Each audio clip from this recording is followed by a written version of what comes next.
La question que tu dois te poser maintenant est de savoir quelle est la version que je dois incarner pour avoir des résultats visibles dans les objectifs que je me suis fixés.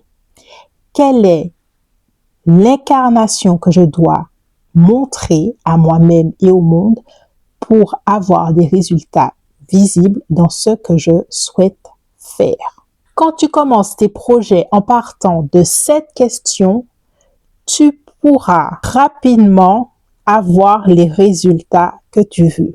Si tu commences par quelles sont les actions que je dois mener, tu pourras avoir une to-do list de malade. Ça fait des années que je suis tombée sur des to-do list que j'avais il y a quelques années. J'avais les mêmes il y a quelques temps et pourtant rien ne bougeait.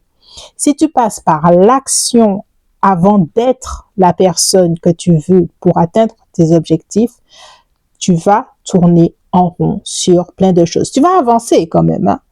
Mais pas aussi rapidement que tu le pourrais si tu avais fait le travail à l'endroit. Si tu avais d'abord travaillé sur la personne à incarner, l'identité à incarner, celle qui a travaillé sur ses croyances, celle qui incarne sa liberté, celle qui incarne sa confiance en soi, celle qui incarne son leadership et son magnétisme.